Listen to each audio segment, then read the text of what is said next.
So, yes, let us start today's live session. First of all, my introduction. I am Chandeep Kaur. I secured All India rank 147 in the UPSC CSE 2024 examination.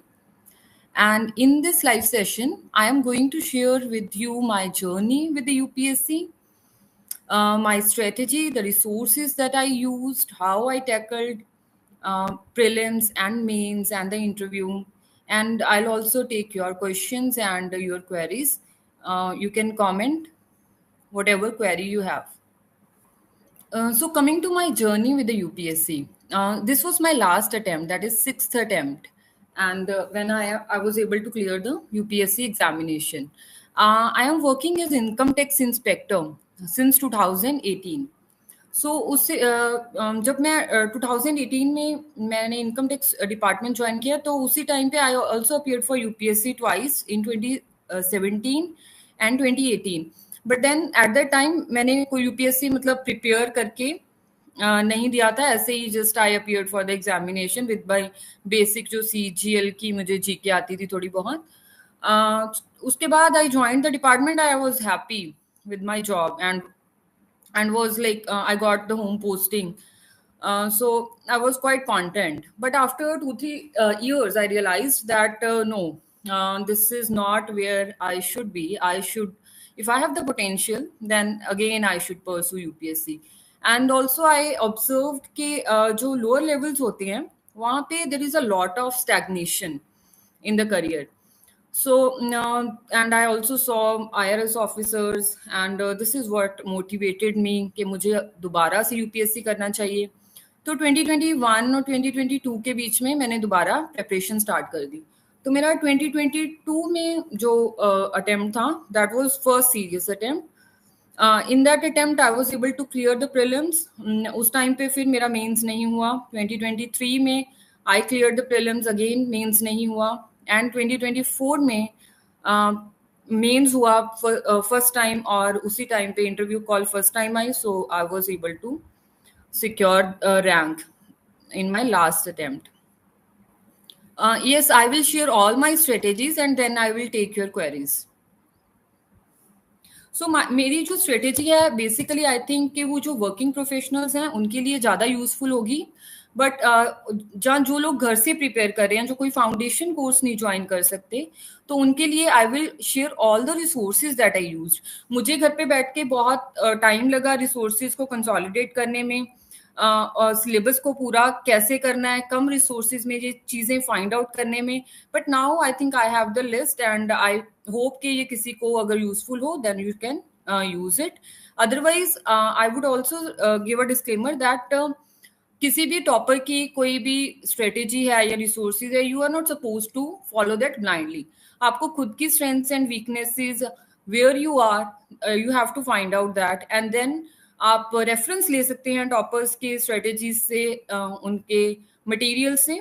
But then हर किसी को अपनी जो भी strategy है वो they have to make it on their own. So पहले आते हैं प्रीलिम्स पे. मैंने अपनी जर्नी में जो प्रीलिम्स है और मेंस है, वी नो कि उनका सिलेबस ऑलमोस्ट ओवरलैप करता है in specially in the GS. But मैंने फिर भी दोनों की स्ट्रेटेजी एंड जो मैंने नोट्स थे उनको सेपरेट रखा. ज़्यादातर जीएस में मैंने दोनों के नोट्स को सेपरेट रखा, स्पेशली जीएस 2 में और जीएस 3 में. जीएस 1 में because there is a lot of syllabus, तो I use to refer to my prelims notes only. But बाकी के मैंने नोट्स प्रीलिम्स के पॉइंट ऑफ व्यू से बनाए थे और मेंस के मैंने मेंस पॉइंट ऑफ व्यू से बनाए थे. So firstly coming to the prelims. Prelims में हमें लगता है कि कुछ भी यूपीएससी आस्क एनीथिंग, राइट, कि anything under the sun can be asked, right. But even if anything under the sun is asked, what is in our hands, right, what we are suppose to do. तो हमें मतलब we cannot read each and everything, we cannot have each and every knowledge. But हमें पता है कि अगर हम UPSC का सिलेबस पूरा करते हैं तो यूपीएससी इज डूएबल. ठीक है, it's not like some rocket science. UPSC में प्रीलिम्स में क्वेश्चंस भी ऐसे पूछे जाते हैं which you can solve with a lot of common sense, right? If you have finished your syllabus, तो आप अपनी common sense अप्लाई करते हो, अपनी नॉलेज को अप्लाई करते हो, अपने कॉन्सेप्ट्स को अप्लाई करते हो, तो because cut off is never like more than 100 in the last 7-8 years I have seen, तो आपको तो 50% मार्क्स ही लेने हैं। तो जो आपका सिलेबस है, if you are able to complete that, तो then you will be able to score good marks in the prelims, at least cut off तो आपका हो जाएगा। तो पहले कट ऑफ हमें जीएस के सिलेबस को we should divide it in the 6-7 manageable parts, ठीक है। So this is what I did कि सिलेबस बहुत वास्ट है, बट उसको उसको वी हैव टू कंपार्टमेंटलाइज। तो हमारी 6-7 ही कुछ मोटे मोटे सब्जेक्ट हैं जीएस के, एंड उन्हीं में हम सारा सिलेबस को डिवाइड कर लेंगे। For example history, geography, economy, polity, environment, science and tech, and something like international relations, ठीक है। This is how we are going to divide the syllabus. उसके बाद जो भी करंट अफेयर्स आ रहे हैं वो भी इसी में से आ रहे हैं, राइट। जो भी क्वेश्चंस पूछे जा रहे हैं वो इन्हीं सब्जेक्ट्स में से आ रहे हैं कहीं ना कहीं से। तो we have to finish the syllabus as per the head of the, जो भी हमारा सब्जेक्ट है उस हेड के हिसाब से we have to finish the syllabus. तो सबसे पहले यूपीएससी में जब हम प्रिपरेशन स्टार्ट करते हैं, सबसे easiest thing to do is polity, ठीक है। When you do finish your polity, when you start your preparation, तो पहले सबसे आई सजेस्ट कि पॉलिटी को फिनिश करो, देन इकोनॉमी को फिनिश करो, उसके बाद you can do the geography and environment, फिर बाकी के सब्जेक्ट्स। क्योंकि when you will finish these subjects, तो आपका जो न्यूज़पेपर है वो आपको easily you will be able to understand that. अगर आपके ये वाले सब्जेक्ट्स फिनिश नहीं है तो आपको न्यूज़पेपर ही नहीं समझ आएगा कि हाउ टू रीड दैट, कि उसमें से काम की चीजें कौन सी हैं, तो आप 4-4 घंटे बैठे न्यूज़पेपर ही पढ़ते रहोगे। So this is what I suggest. And newspaper को भी पढ़ते टाइम आई सजेस्ट कि you should not give more than 1 hour to read a newspaper every day. Fix some time for the newspaper. Once you have finished these basic subjects, उसके बाद you will be able to understand newspaper, and तो उसको 1 घंटे का time दो, ठीक है। उसको उस 1 घंटे में ही you should try to read it all, ठीक है। तो हमें वर्ड बाय वर्ड तो नहीं पढ़ना होता, वी हैव टू सी कि what is important and what can be asked in the prelims, what can be asked in the mains. So now coming to all the resources, how I managed my prelims preparation. Firstly, coming to polity. तो हमें polity का पता है, सबको पता है, one book which is sufficient I believe, that is Laxmikant. अभी भी polity की जो मैंने इस साल का पेपर देखा था, so most of the questions were solvable, वो polity की लक्ष्मीकांत की बुक से, ठीक है।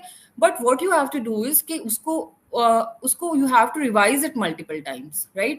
जैसे बिफोर द प्रीलिम्स आपकी 4-5 बार रिवीजन हो जानी चाहिए, एंड जैसे जैसे आपके अटेम्प्ट्स बढ़ते रहते हैं, so in every attempt you should be able to revise it at least 4-5 times.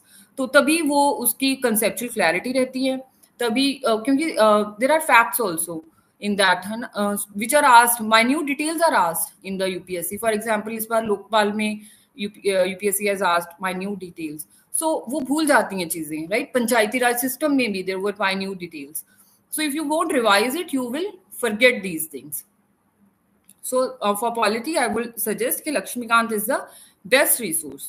And then आते हैं पॉलिटी के करंट अफेयर्स। सो पॉलिटी के करंट अफेयर्स में समटाइम्स तो UPSC just picks the questions from the newspaper, कि कुछ चीज newspaper उस टाइम पे होती है, उस टाइम पे न्यूज में होती है, so UPSC can pick that question from there. So newspapers we are reading every day. Other than that, we should combine the current affairs of the polity with the static portion. क्योंकि आप देखोगे कि polity के current affairs में जो भी आप current affairs की पीडीएफ्स देखोगे, तो मोस्ट ऑफ दोज पीडीएफ्स बहुत ज्यादा जो अपना स्टैटिक है वही रिपीटेड होता है। तो अगर आप उसको करंट अफेयर्स को कंबाइन कर लोगे, so it will be easily हो जाएगा आपसे कि करंट अफेयर्स आपको अलग अलग से फॉलो नहीं करने पड़ेंगे, आपको एक फ्लो भी बन जाएगा, चीजें रिटेन भी हो जाएंगी और करंट के साथ कनेक्शन भी हो पाएगा, and you will be able to somewhat predict the questions as well. For example पिछले साल से गवर्नर वाला इशू काफी ज्यादा हाईलाइटेड था, every day it was coming in news, तो वी सॉ कि इस बार यूपीएससी ने प्रीलिम्स में गवर्नर पे काफी क्वेश्चंस पूछे हैं। So this is how you are going to connect the things, right? But static is most important क्योंकि we keep running behind the current affairs all the time कि ये PDF पढ़ लें, वो PDF पढ़ लें, but अगर आपके basic strong होते हैं, so you are able to connect the current affairs with the static, and आपकी कंसेप्चुअल क्लैरिटी है जो और ज्यादा स्ट्रांग होती है, एंड फिर आप इंटेलिजेंस गेसिंग कर पाते हो, क्वेश्चंस को सॉल्व करते हो, तो आपकी जो स्किल्स हैं they also become polished, right? And then the second portion is of economy. Polity के बाद आई वुड सजेस्ट कि आपको इकोनॉमी करनी चाहिए, क्योंकि पॉलिटी से भी 13 से 20 तक क्वेश्चंस आते हैं, इकोनॉमी से भी इतने क्वेश्चंस आते हैं। तो इकोनॉमी के लिए मैंने एक रिसोर्स जो फॉलो किया वो थी मृणाल सर की, जो पीसीबी की पीडीएफ आती है, ठीक है। एंड आई वुड सजेस्ट कि वो it's bulking, yes it is, and sometimes वो थोड़ी बोरिंग भी लगती है, क्योंकि उसमें बहुत ज्यादा फैक्चुअल इन्फॉर्मेशन होती है, बट वी सी के UPSC ask the factual information, right? मुझे ये वाली चीज मृणाल सर की जो पीसीबी है वो इसलिए भी अच्छी लगती थी क्योंकि उसमें सारी गवर्नमेंट स्कीम्स कवर होती थी, कुछ इंटरनेशनल रिलेशंस का पार्ट भी कवर होता है सर, सारी ऑर्गेनाइजेशंस वगैरह उसमें सर ने दी होती हैं, तो क्वेश्चन सॉल्व हो जाते हैं। फॉर एग्जाम्पल इस बार ब्रिक्स का क्वेश्चन था कि कौन सी कंट्री जो है हैज बिकम द मेंबर, सो ये ऐसी चीजें मृणाल सर की वो पीसीबी में कवर होती हैं। And the other thing is कि जो उनकी विन सीरीज आती है तो उनमें हमें करंट अफेयर्स की टेंशन लेने की जरूरत नहीं पड़ती, उसमें अपना जो उस टाइम का बजट भी कवर हो जाता है, राइट? इकोनॉमिक सर्वे भी कवर होता है, उस साल के करंट अफेयर्स भी कवर होती हैं। So that was the only resource I used for economy. तो मैंने कहीं और से कोई करंट अफेयर भी इकोनॉमी के कभी नहीं पढ़े, just I use to every time I use to read the PCB, तो मैं उसका नया एडिशन जो होता था वो वाला रिवाइज करती थी। जैसे पीसीबी अगर 12 किया तो उसके बाद आई डू द पीसीबी 13 अगर सर का आ गया हो तो, सो उससे मेरे करंट अफेयर्स भी कवर हो जाते थे, एंड काफी बॉडीज वगैरह, रैंकिंग्स वगैरह, right? Everything is there in that booklet, and I would suggest कि ये बहुत अच्छी बुकलेट है इफ यू वांट। बाकी what ever you have done, right, वो आप फॉलो कर सकते हो। I am just sharing what I used and what I found valuable. And next thing is geography. तो because I was preparing from home, तो कई बार concept समझ नहीं आते हैं हमें ज्योग्राफी की। वो एनसीईआरटीज हैं 11th की, ऑल्दो वेरी गुड बुक, अभी यूपीएससी ने डायरेक्टली भी वहां से क्वेश्चंस पूछे हैं एनसीईआरटी में से, बट उसको इजी बनाने के लिए मैंने सुदर्शन गुर्जर सर के ज्योग्राफी की जो क्लासेस हैं उसके नोट्स बना लिए थे।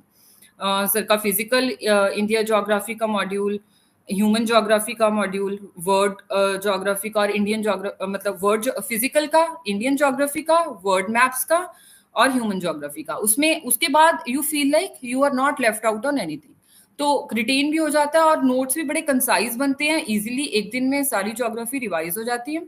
सो if anybody is preparing from home and do not know के what they should do for the geography, तो सुदर्शन गुर्जर सर का मुझे सही लगता था, so I followed it, and written भी हो जाता था बहुत इजीली। एंड सर क्लास में भी काफी रिवीजन इतनी करा देते हैं रिवर्स वगैरह की कि वो माइंड में फिक्स हो जाती हैं। एंड सिमिलरली इन्वायरमेंट के लिए भी मैंने इकोलॉजी एंड इन्वायरमेंट के लिए भी सर की सिर्फ क्लासेस ही I attended and I made notes of them, तो that was the only material I used. उसके बाद ये दोनों चीजें करने के बाद आई क्लब मैं ज्योग्राफी और इन्वायरमेंट के जो है इन दोनों को क्लब फॉर्म में ही I use to do these things के नोट, मतलब क्योंकि जो रिवर्स वगैरह होती हैं वो आपको काम आती है, नेशनल पार्क्स या wild life sanctuaries, all those things, उनको भी रिलेट करने के लिए।